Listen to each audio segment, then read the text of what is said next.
খাসিয়াতে এলাহি আছে। আমি যতটা বলতে পারতাম না, এখন সময় লাগে না, মানে ওটা বলতে সময় দিতে মনে মনে দেওয়া হয়েছে যে আল্লাযীনা হুম ফি সালাতিহিম খাশিউন। ও সাতটার মধ্যে দুইটা নামাজি হল গনিছে, ও মাঠটা বুঝাইবার লাগে আপনার তো এখানে কইয়া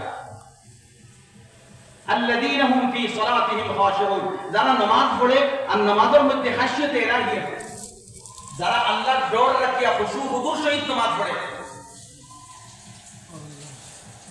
আর এর বাদে লাস্টটা গনিছেন ওয়াল্লাযীনা হুম আলা সালাওয়াতিহিম ইউহাফিজুন, যারা নামাজের পাবন্দি করে বাঁচো।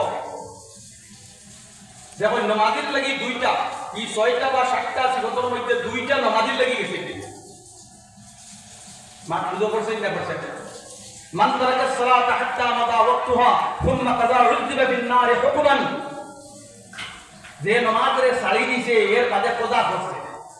নামাজের প্রত্যেকটা মুকররর একটা ওয়াক্ত থাকে, নামাজের প্রত্যেক নামাজের ওয়াক্ত হিসাবে একটা মুআয়্যান আছে না। এখন উলামায়ে কেরামের কাইজানি বহস নিবা ফোটা থেকে ফোটা ইবাদুল মাতাম দেন না। ফজর হইল কি সুবহ সাদিক থেকে লইয়া তুলু একটা পর্যন্ত, আর জোহর হইল গিয়া দ্বিপহর থেকে লইয়া প্রত্যেক জিনিসের ছায়ায় আসতে বাদে 2 মিছিল হওয়া পর্যন্ত। এর বাদে আইয়া মুত্তাফাক আলাইহি রায় হইল কি, এর বাদে হইল গিয়া আইয়া হাই গেছে আসর রক। এর পরে হইল কি মাগরিবের গুরুবের শামস পর্যন্ত হইল গিয়া মাগরিবের আসর রক। আর এর বাদ থেকেও এন্ট্রি হয়ে যায় মাগরিব।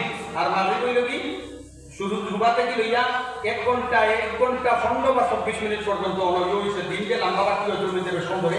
আর এরপরে সুবহ সাদিক পর্যন্ত হইল কি এশা এন্ট্রি হয়ে যায়। আর সুবহ সাদিক পর্যন্ত হইল কি এশা।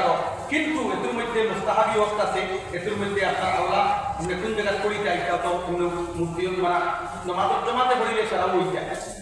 তোমাকে আমি বুঝতে পারা বুজুর্গ হন তো এই নামাজের ওয়াক্ত হে নামাজ পড়িছেন। আল্লাহ ফরমাইতেন নামাজের ওয়াক্ত যাওয়ার পরে বেড়ের উজরে নামাজের যাওয়ার পরে এই নামাজে আদায় করতে সুম্মা কাযা, মান তারাকা সালাতা হাত্তা মাদা ওয়াক্তুহা সুম্মা কাযা। এর বাদে আবার কযা করে দিতেছে।